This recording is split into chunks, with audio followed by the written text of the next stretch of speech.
कहानी की शुरुआत होती है यूजी इतादोरी से, जो एक आम हाई स्कूल का लड़का है। बस उसके पास है बेहतरीन शारीरिक ताकत। उसके दादाजी की मौत से पहले वो यूजी को अपनी आखिरी इच्छा देते हैं, अपनी ताकत का इस्तेमाल लोगों की मदद के लिए करो। ये पल यूजी के साथ हमेशा रहता है।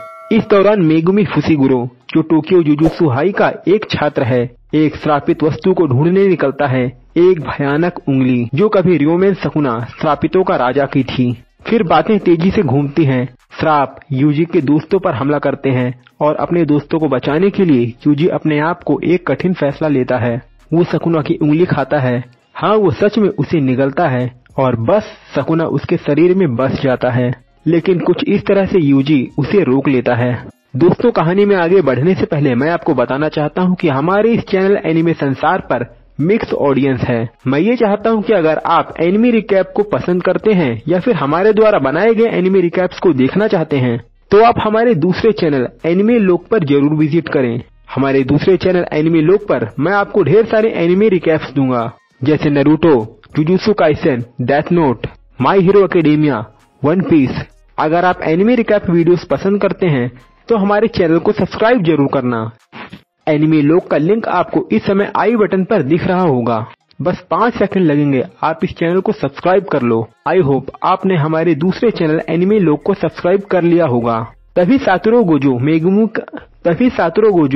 मेगुमी का अद्भुत गुरु आता है। वो सकुना को बिल्कुल आसानी से संभालता है, यूजी को बेहोश करता है और उसे अपने साथ ले जाता है। अब जुजुत्सु के ऊपर के लोग, उनका कहना है कि यूजी को मार देना चाहिए। सकुना के द्वारा अधिग्रहित ये तो सीधा मौत की सजा है। लेकिन गोजो के पास एक योजना है। वो उन्हें ये समझाता है कि यूजी को जीने दिया जाए अभी के लिए, ऐसा उसका विचार है। यूजी को सकुना की सभी उंगलियां ढूंढ कर खानी है ताकि दोनों एक ही बार में मिटा दिए जाएं। यूजी मान जाता है। वो अपने नसीब को स्वीकार करता है, एक और उंगली खाता है और टोक्यो जुजुत्सु हाई में अपनी ट्रेनिंग शुरू करता है। जल्दी ही नोबारा कुगिसाकी के साथ मिलता है और गोजो उन्हें उनका पहला फील्ड मिशन दे देता है। जब वो श्रापित स्थान पर पहुंचते हैं, वहां उन्हें एक बंदी मिलता है, आ यंग बॉय। नोबारा अपनी जान दे देती है उसे बचाने के लिए, लेकिन यूजी आखिरी पल में कूदकर उसे बचाता है और नोबारा उस श्राप को अपने तरीके से मार डालती है। अब 1 महीना गुजर चुका है। यूजी, मेगुमी और नोबारा को एक डिटेंशन सेंटर भेजा जाता है, जहाँ काफी घना अंधेरा छाया हुआ है। उन्हें एक शक्तिशाली श्रापित गर्भ को मारना है। पूरा स्थान एक भयंकर सपने जैसा जगह में बदल जाता है और हर एक बंदी को पहले ही मार दिया गया है। लड़ाई के दौरान यूजी का हाथ एक खास ग्रेड के श्राप के द्वारा सच में उड़ा दिया गया। हालात इतने खतरनाक हो गए हैं कि उसे सकुना को अपने शरीर काबू में लेने देना पड़ा, जबकि मेगुमी नोबारा को बाहर निकालने में सफल होता है। सकुना यूजी का शरीर दोबारा से जोड़ देता है और उस खास ग्रेड को मारता है जैसे कोई मजाक हो, और उस श्रापित उंगली भी अपने पास रख लेता है। लेकिन फिर सकुना ने शरीर को वापस देने से इनकार कर दिया। उसने यूजी का दिल निकाल दिया। उसका मतलब अगर यूजी दोबारा काबू पाता है तो वो तुरंत मर जाता। मेगुमी उससे लड़ने की कोशिश करता है, लेकिन पूरी तरह से नीचे गिर जाता है। अंत में यूजी अपनी जान लगाकर काबू पाता है, लेकिन खून की कमी से बेहोश हो जाता है और मरने के करीब पहुंच जाता है। जब मेगुमी और नोबारा अपने गिराए गए साथी के लिए शोक मनाते हैं, तब उन्हें 3 दूसरे सेकंड ईयर स्टूडेंट्स मिलते हैं, माकी ज़ेनिन, तोगे इनुमाकी और पांडा। हाँ, वो सच में बात करने वाला पांडा है और वो बहुत जबरदस्त है। वो पहले साल के स्टूडेंट्स को Kyoto sister school exchange event के बारे में बताते हैं, जो टोक्यो और क्योटो की जुजुत्सु हाई ब्रांचेस के बीच एक बड़ी प्रतियोगिता है। इस दौरान साई में कुछ भयंकर श्रापित आत्माएं जोगो हनामी और दूसरी ओर सुगुरो गेतो के साथ मिलकर एक खतरनाक योजना बना रहे होते हैं। अब से बातें और भी काली हो जाएंगी। हमें सुगुरु गेतो से मिलने को मौका मिलता है, एक रहस्यमय और खतरनाक पुराना जुजुत्सु सॉर्सरर जो छुपकर श्रापित आत्माओं के साथ काम कर रहा है। उसके प्रमुख लक्ष्य गोजो को बंद करना, जो जीवित सबसे शक्तिमान सॉर्सरर है, और किसी तरीके से यूजी को अपनी तरफ करना। इस दौरान यूजी का बेजान शरीर जांचने के लिए रखा जाता है, जब अचानक वो जाग उठता है सकुना के डोमेन के अंदर। ये जगह भयंकर, विकृत और अवास्तविक है। सकुना एक समझौता प्रस्तावित करता है। वो यूजी को जिंदा कर देगा, लेकिन बदले में वो एक गुप्त समझौता चाहता है कि वो कभी भी यूजी के शरीर को अपने काबू में ले सकता है, और सबसे बड़ा, जब यूजी को ये याद तक नहीं रहेगा कि उसने ये समझौता किया था। भाई यूजी तो फंस गया और अभिलाषा से यूजी समझौते को स्वीकार करता है। अब वास्तविक दुनिया में यूजी अचानक से होश में आता है, लेकिन गोजो जो जानता है कि यूजी कितना महत्वपूर्ण हो सकता है, उसकी वापसी को कुछ समय के लिए छुपाया जाने का फैसला करता है। इसके बजाय वो उसे अपने श्रापित ऊर्जा को सही तरीके से नियंत्रित करने की ट्रेनिंग देने लगता है। दूसरी तरफ गेतो गोजो एक वोल्केनो सिर वाला श्रापित आत्मा को गोजो को मारने का हुक्म देता है। गलत कदम। जोगो हाईवे पर गोजो को मारने पर अब गलत कदम जोगो उठाता है। हाईवे पर गोजो पर हमला करता है, लेकिन गोजो उसे पूरी तरह से चोखा बना देता है। लड़ाई के बीच गोजो धीरे से यूजी को उठाता है, एक छोटी सी टेलीपोर्टेशन टेक्निक से उसे ले जाता है और उसे डोमेन एक्सपेंशन का कॉन्सेप्ट का प्रैक्टिकल लेसन देता है। फिर गोजो सीरियस हो जाता है। लड़ाई में वापस गोजो अपना खुद का डोमेन एक्टिवेट करता है, इनफाइनाइट वॉइड। ये जोगो को एक भयंकर स्थल में बांध देता है, जहां उसे अनंत जानकारी से मार दिया जाता है। जहां वो हिल नहीं सकता, वो सोच नहीं सकता। गोजो लड़ाई को खत्म करता है और जोगो का सर आसानी से काट देता है, लेकिन जब तक वो कोई जवाब पा सकता तब तक हानामी एक प्रकृति आधारित श्रापित आत्मा जोगो को बचाने के लिए आती है। श्रापित आत्माएं पीछे हट जाती हैं और नए भयंकर श्रापित महितों का परिचय करवाती हैं। एक सैडिस्टिक आत्मा जो आत्माओं को नियंत्रित करता है और मनुष्यों के साथ खेलना उसे बहुत पसंद है। जब Kyoto sister school exchange event का समय नजदीक आता है, मेगुमी और नोबारा अपने क्योटो के प्रतिद्वंदियों से मिलते हैं। उनमें से दूसरे साल की माई जेनिन भी है, जो माकी की कठोर जोड़ी बहन है, और आउई टोडो एक तीसरे साल का शक्तिमान लड़का। एक कठोर स्पेयरिंग मैच में टोडो आसानी से मेगुमी को हराता है, जबकि माकी एक बॉम्ब सेल ड्रॉप करती है कि जेनिन खानदान में जन्म लेने के बावजूद वो कोई श्रापित ऊर्जा इस्तेमाल नहीं कर सकती। इस दौरान गोजो क्योटो के प्रधान से मिलता है और उस पर इल्जाम लगाता है कि उसने पहले एक मिशन के दौरान पहले साल के स्टूडेंट्स को उनकी मौत के लिए भेजा था। टेंशन बहुत बढ़ गई है और दांव पे लगाए काफी ज्यादा हैं। एक महीने बाद एक मूवी थिएटर में दंगा हो जाता है। महितो 3 स्कूल के बुलियों को अपनी भयंकर क्षमता से मार डालता है, जो मनुष्य की आत्माओं को बदलकर उन्हें मारने की ताकत रखता है। जुनपी योशिनो एक चुपचाप और परेशान छात्र जो कर्सिस देख सकता है, उस खौफनाक घटना का साक्षी बनता है। भागने की जगह वो उस दिखाई गए भयंकर तस्वीर से आकर्षित हो जाता है। महितो जुनपी के अकेलेपन को महसूस करते हुए उसके पास आता है और उसे अपने साथ मैनिपुलेट करना शुरू करता है। उसे श्रापित ऊर्जा के बारे में सिखाने और शक्ति देने का वादा करता है। इसी समय यूजी को केंटो नानामी के साथ जोड़ा जाता है, जो एक नो नॉनसेंस पुराना सैलरी मैन है और अब एक जुजुत्सु सोर्सरर बन चुका है। दोनों मिलकर मूवी थिएटर घटना की जांच करते हैं। दो भयंकर श्रापित आत्माओं से लड़ते वक्त यूजी अपनी नई टेक्निक का प्रदर्शन करता है, डाइवर्जेंट फिस्ट। एक ऐसा हमला जो श्रापित ऊर्जा से समय के बाद दूसरा मार देता है। नानामी जो हमेशा की तरह तेज है, एक भयंकर खोज करता है। जो कर्सिस वो लड़ रहे हैं वो कभी इंसान थे, महितो के भयंकर प्रयोग के शिकार। डर के साथ दोनों अलग हो जाते हैं। नानामी घटना को और गहराई से जांचने निकलता है, जबकि यूजी को जुनपी को ढूंढने भेजा जाता है। और जब सब कुछ शांत लगता है, सब कुछ एक भयंकर मोड़ ले लेता है। जैसे ही यूजी जुनपी को ढूंढने दौड़ा जाता है, जुनपी खुद अपने टीचर को मारने के लिए एक कदम और बढ़ चुका था। अपने दर्द और परेशानियों से वो अपने अंत के करीब पहुंचने वाला है, लेकिन यूजी वक्त पर आ जाता है और उसे रोक लेता है, उसे उस रेखा को पार करने से पहले। इसी दौरान नानामी नहरों के नीचे एक कठिन और थकी हुई लड़ाई में महितो का सामना करता है। लड़ाई के दौरान नानामी एक सच में भयंकर खोज करता है। महितो जो भयंकर बदले हुए मॉन्स्टर्स बनाता है, वो लाशें नहीं हैं, अब वो भी जिंदा हैं, पूरी तरह से चेतना से भरे हुए हैं, दर्द और उलझन के अनंत नरक में बंधकर रखे गए हैं। अपनी लिमिट तक पहुंचकर नानामी अपना ओवर टाइम एक्टिवेट करता है, अपने पूरी शक्ति और कला का इस्तेमाल करता है। वो ऊपर का हाथ पाता है, लेकिन महितो जो हमेशा जैसे चालाक है, सरवाइव करने में सफल हो जाता है और भाग जाता है। ऊपर की दुनिया में यूजी और जुनपी अपनी प्यार भरी दोस्ती में बॉन्ड करते हैं। दोनों अपनी मूवीज के लिए पसंदगी को शेयर करते हैं और कुछ देर के लिए सब कुछ नॉर्मल लगता है, लेकिन ये शांति ज्यादा देर तक नहीं टिकती। उस रात जुनपी की माँ को मार दिया जाता है। उसकी मौत एक श्राप वस्तु के कारण होती है, सकुना की उंगली जो गेतो ने चुपके से रख दी थी। श्रापित ऊर्जा बुरे आत्माओं को आकर्षित कर लेती है, जो उसे मार डालती हैं। विशाल दुख से जुनपी महितो के जाल में और गहराई तक खींचता है।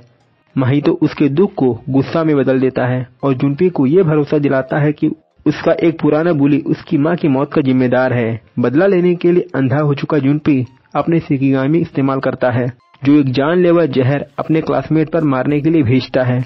यूजी अपने गुस्से और दर्द को रोकने की कोशिश करता है। जुनपी को रोकने के लिए दौड़ा जाता है। उसे जुजुत्सु हाई में एक नई शुरुआत देने और एक रास्ता दिखाने का वादा करता है, लेकिन अब ज्यादा देर हो चुकी है। महितो आता है और अब तक के सबसे भयंकर दर्दनाक पल में वो जुनपी को बिल्कुल यूजी के सामने बदल देता है, उसे एक भयंकर विकृत मॉन्स्टर में बदल डालता है। अब कोई रास्ता नहीं है, यूजी बस देखता रह जाता है जब जुनपी दर्द से मर जाता है। गुस्सा और दर्द से भरा यूजी का कंट्रोल टूट जाता है। वो महितो की तरफ दौड़ता है अपने पंचेस से और पहली बार वो सच में उसे चोट पहुंचाता है।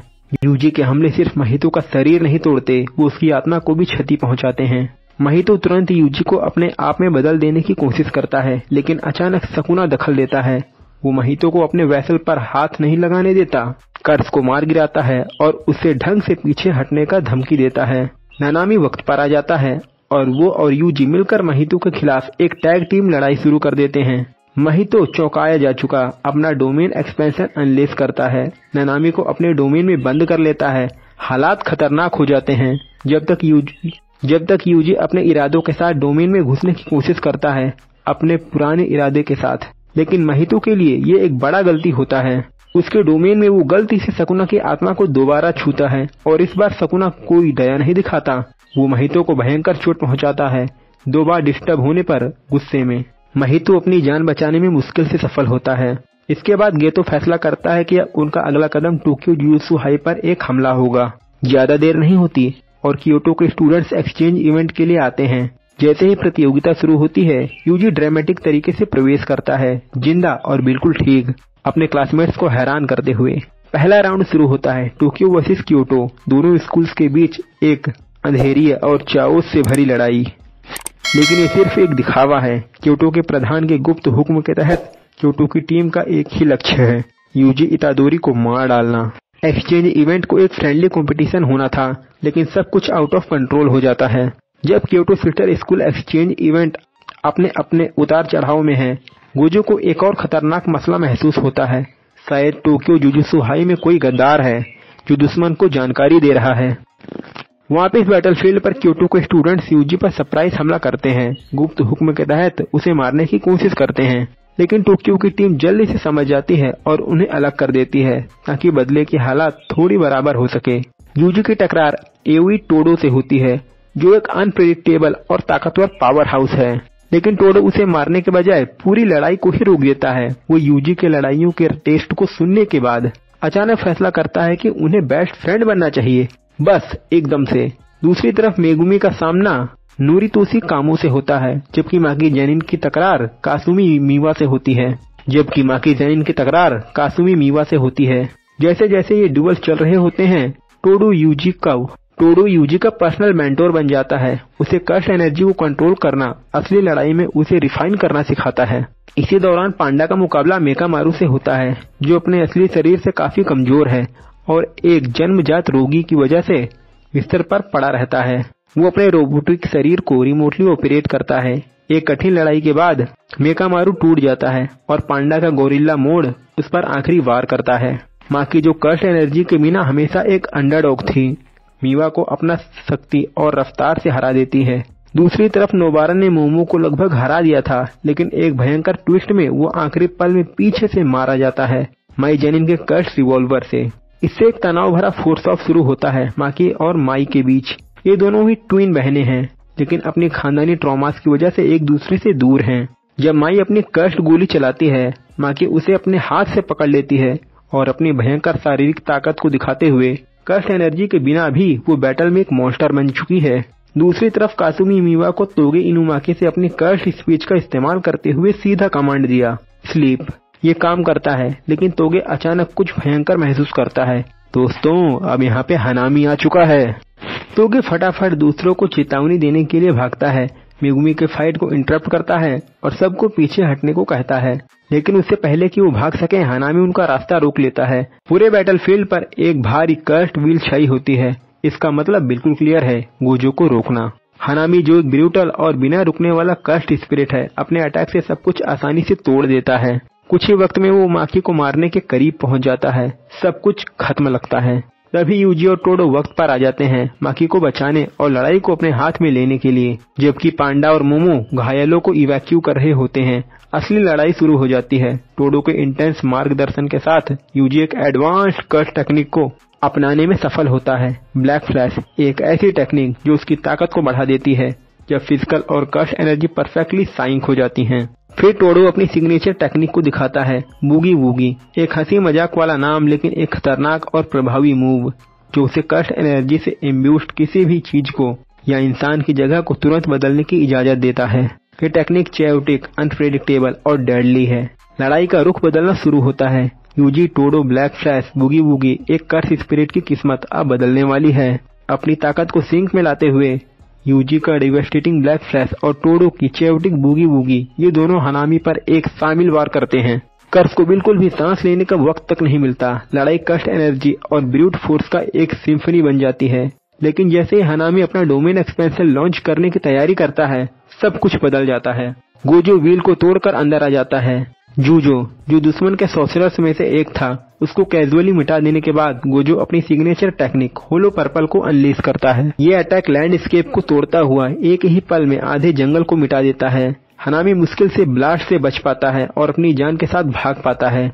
लेकिन सबसे भयंकर रिवेलेशन बाद में होता है। पूरा का पूरा चीज एक डिस्ट्रैक्टिंग प्लान था। माहितो ने इस चेयर्स का फायदा उठाते हुए टोक्यो जुजुत्सु हाई में घुसकर सकुना की 6 उंगलियां और 3 स्पेशल ग्रेड कर्स्ट वर्म्स चुरा लिए। उनका अगला कदम एक भयंकर प्लान, शिबुया इंसिडेंट, जो 31 अक्टूबर को होने वाला है, और उनका सबसे बड़ा टारगेट गोजो को सील करना।